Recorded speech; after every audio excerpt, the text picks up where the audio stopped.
বৃষ্টি আর ঠান্ডা আবহাওয়ার দিনে কার না মনে চায় গরম গরম খিচুড়ি খেতে। আমি করেছিলাম মুগ ডালের খিচুড়ি আর ডিম দিয়ে একটা ভাজি করেছিলাম, আর সাথে ছিল রুই মাছ ভাজা। এই মুগ ডালের খিচুড়িটা অসম্ভব মজা হয়েছিল। আমরা এই রেসিপিটা একবার দেখে নিই।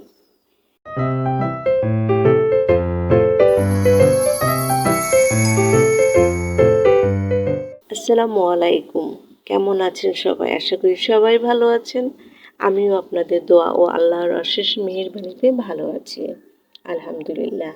আমি এখানে মেজারমেন্ট কাপের 1.5 কাপ মতো মুগ ডাল নিয়েছি। মুগ ডালগুলো আমি ভেজে নিয়েছি।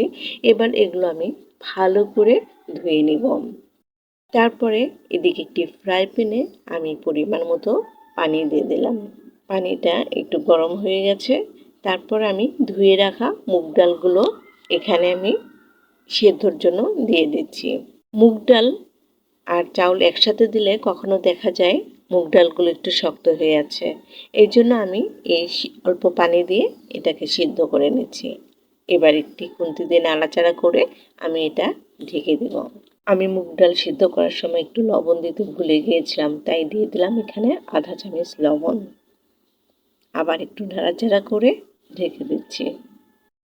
এবার চুলায় একটি কড়াই বসিয়েছি আর এখানে পরিমাণ মতো তেল দিয়ে দিলাম। আমার তেলটা গরম হয়ে গেছে। তারপর আমি এখানে যেটা দিব, আস্ত এলাচ দিয়ে দিচ্ছি আর কিছু দারচিনি দিলাম। এবার দিয়ে দিচ্ছি তেজপাতা আর দিয়ে দিচ্ছি এখানে 1/2 কেজি নাজিরশাহ চাউল। এবার আমি চাউলগুলো ভালো করে একটু ভুনে নিব। সবসময় মুগ ডাল দিয়ে পোলার চাল দিয়ে রান্না হয়। পোলার চাল আজ খেতে ইচ্ছা হচ্ছে না, তাই নাজিরশাহ দিয়ে রান্না করছি। আর এখানে 2 টেবিল চামচ লবণ দিয়ে দিয়েছি, লাগলে আবার দেওয়া যাবে। এবার দিয়ে দেব মেজারমেন্টের কাপে 1/2 কাপ পেঁয়াজ কুচি। তারপর আমি ভালোভাবে আবারও ভেজে নিচ্ছি।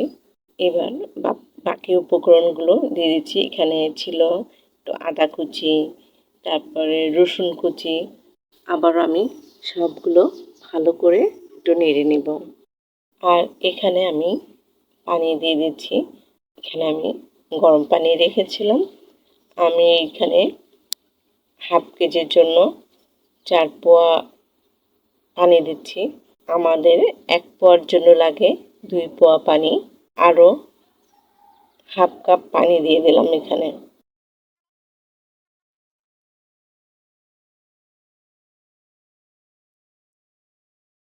এবার আমরা ঢেকে দিয়েছি। আমার খিচুড়ি বেশ হয়ে আসছে, পানিও শুকিয়ে গেছে। আবারও কিছুক্ষণের জন্য ঢেকে দিলাম।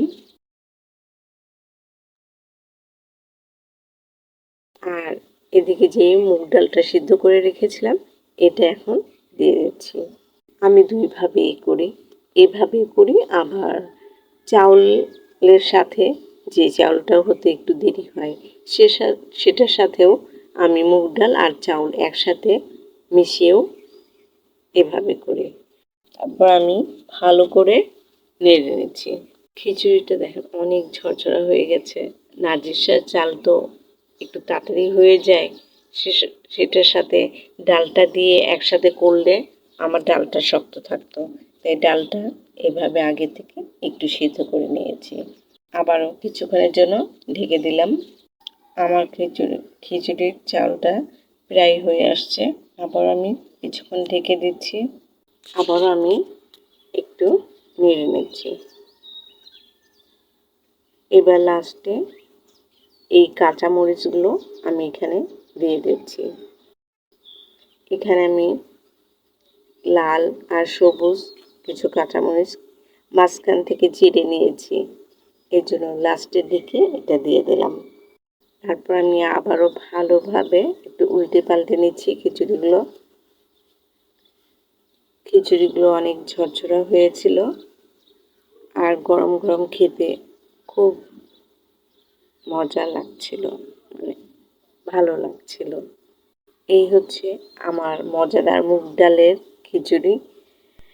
আর চ্যানেলটি সাবস্ক্রাইব করে দিবেন, লাইক কমেন্ট দিয়ে পাশে থাকবেন। অনেক মজাদার খিচুড়ি ঝটফট বানিয়ে ফেলুন এভাবে। সবাই ভালো থাকবেন। আসসালামু আলাইকুম।